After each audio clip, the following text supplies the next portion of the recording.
Big day for the WNBA on Saturday. First, A'ja Wilson and the Aces travel to Golden State to take on the Valkyries for the first time on ABC. Then at 8, it'll be the Sky versus the Fever on CBS. First time a WNBA game has been on broadcast TV in prime time. Nightcap will be Skylar Diggins' Storm against Satou Sabli's Mercury. Time now to bring in CBS Sports WNBA analyst Ty Carter for our Saturday preview. And Ty, we got to start with Indiana, Chicago on our air. Indiana 1-2 since Caitlin Clark went down. Their 2 losses by just 8 combined points, and it's really the offense that's looked different. How would you evaluate it so far without Clark? Yeah, I mean, I would say the obvious here is the scoring is down, I would say significantly almost. They had 2 games scoring 90 points or more this season when Caitlin Clark was available. And since then, they haven't been able to crack that. Now, what looks really different is they haven't been able to seamlessly get into that pick and roll game that Aaliyah Boston and Caitlin Clark were doing at will. And so I think that has been a little hard on the offense because there's nobody to make primary decisions when you think about Clark, who is leading the league with 9.3 assists per game. Now, a bright spot is for the Indiana Fever was Aari McDonald in her first game coming in. She had 7 points, 5 assists, 3 steals, and no turnovers. And so I think they were missing that addition of a primary ball handler who was able to get them into their sets and then also play at that same pace, in which they were looking for when Clark was available for them. Yeah, we'll see how Aari McDonald is able to go against the Sky in Game 2 of her time with the Indiana Fever. She was such a huge boost in that win against the Mystics. Meanwhile, for Angel Reese, Chicago, they're going for their 3rd straight win. This team, Ty, has been playing a lot better than they did in their first matchup versus Indiana. Their 2 wins against the Dallas Wings. Camila Cardoso is a game-time decision for the game due to a sore shoulder. So where do you have, I should say, where have you seen the most growth from them from their first game to where we are now?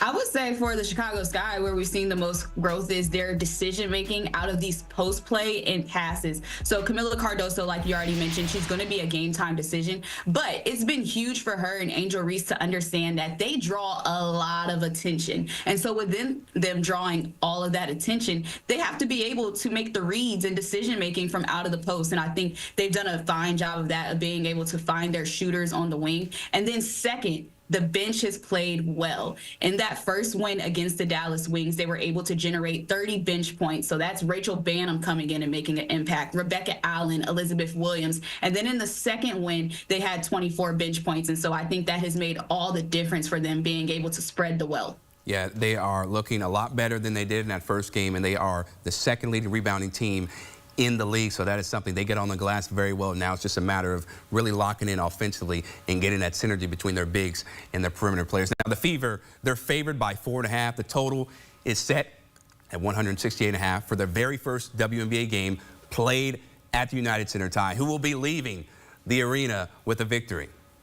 I have the Indiana Fever. I still think without having Caitlin Clark, they are the better team in this situation. And so I'm going to throw my number out there. I have them winning 81-73. I think it's going to be a tighter contest than that first matchup that we saw against them on the very first day of the season. But nonetheless, I have Indiana. All right, so Ty Carter has Indiana winning once again against the Chicago Sky. Now out west, reigning MVP A'ja Wilson and the Aces battle the Golden State Valkyries for the first time ever on the road. 2 teams really trending in different directions. Aces up, Valkyries down. So how do you expect this one to go down?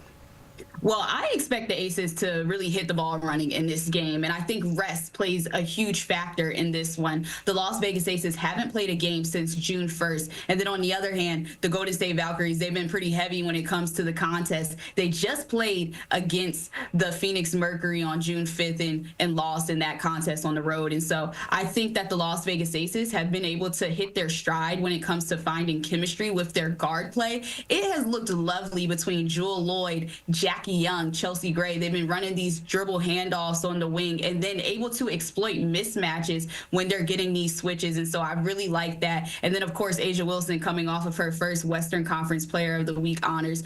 She's been excellent when it comes to scoring the basketball, averaging over 22 points per game. You see the rebounding. She's still up there in that sense. And so the reigning MVP for a reason and top 3 in the WNBA in all these major categories. And so I think the Las Vegas Aces are bound for a W. Yeah, I do too. Now, this will not only be the first time Kate Martin faces the team that drafted her, but it will be Natalie Nakase's first time coaching against Becky Hammon as head coach after spending 3 years as Hammon's assistant in Vegas. How do you like that coaching matchup? You know, all the chess games that are going to be going on there.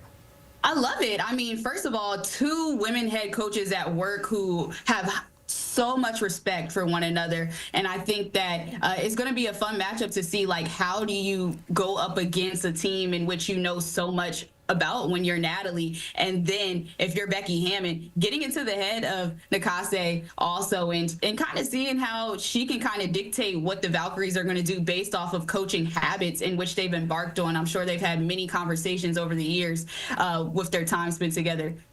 Yeah, so many storylines in this game. Cannot wait to see how it all shakes out. Tyreka Carter, always appreciate your insight. And remember, Indiana Fever against the Chicago Sky starting at 8 Eastern right here on CBS. We've got our WNBA tip-off show at 7:30 Eastern. Sarah Kustok, Renee Montgomery, and South Carolina head coach Dawn Staley will be breaking down everything this game needs for the WNBA.